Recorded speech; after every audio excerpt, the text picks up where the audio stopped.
Hello everyone, welcome back to today's video. आज की video में हम बात करेंगे कि बाइबिट ने रजिस्टर कर लिया है इंडिया के FIU and it is waiting for full operations licence. तो मैं पहले से थोड़ा सा कंटेक्स्ट दे देता हूँ। एज वी ऑल नो कि Bybit was band just because उन्होंने उनका जो prevention of money laundering act था पीएमएलए वो वायोलेट किया था एंड उसकी वजह से एफआईयू ने जो कि इंडिया एफआईयू आईएनडी उन्होंने फ़ाइन किया था बाईटेक फिनटेक लिमिटेड को 9.27 CR। It was because of non registration issue. Bybit जो इंडिया में था ही they were operating without registering with FIU IND, जो कि मैंडेटरी होता है किसी भी virtual digital asset service provider के लिए। तो अगर मैं आपको कुछ आर्टिकल्स दिखाऊं,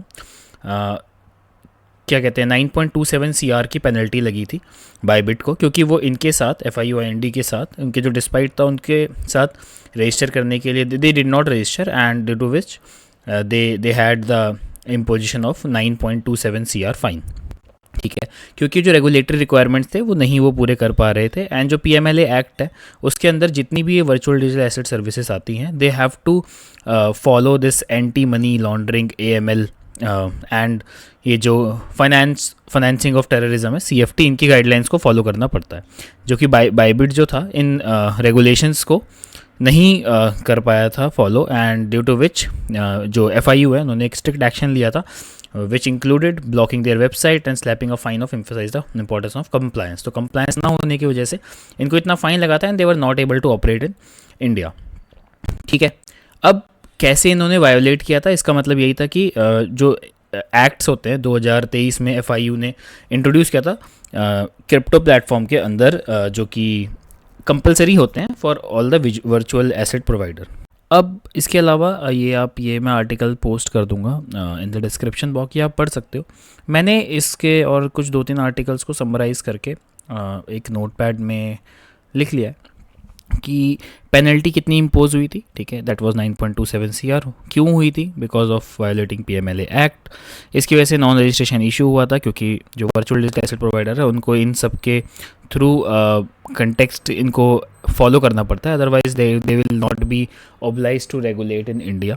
इसके अलावा रेगुलेटरी ब्रीच जो हुआ था जिसके कारण जो एएमएल एक्ट है एंड जो सीएफटी की गाइडलाइंस हैं उनको they were unable to comply with.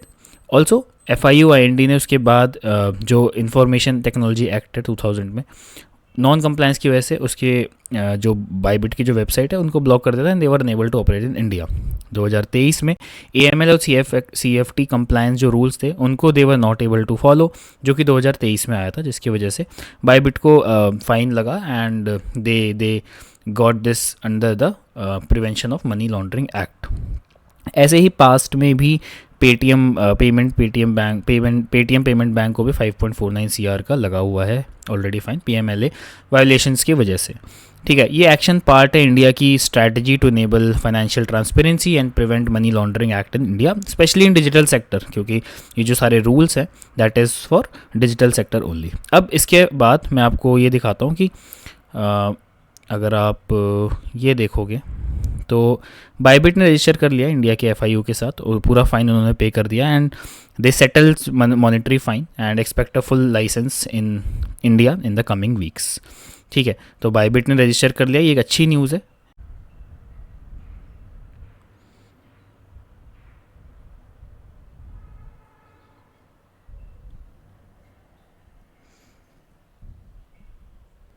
तो अगर आप ट्विटर की ये पोस्ट देखोगे तो इट शोज़ कि बाइबिट ने रजिस्टर कर लिया इंडिया के फाइनेंशियल रेगुलेटर्स के साथ, मॉनेटरी फाइन उन लोगों ने भर दिया है and it expects a full operation licence in the coming weeks. बाकी इसके अलावा अभी तक कोई न्यूज़ नहीं आई है, तो आई होप कि Bybit will soon be operating back in India. जो एक्सचेंज जो वेबसाइट इनकी ब्लॉक है इंडिया में that will soon be fully operated in the coming weeks. So that is it for today's update guys.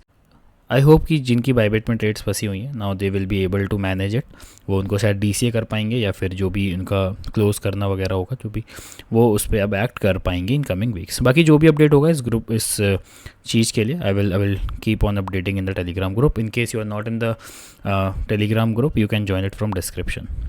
चलो, thank you everyone.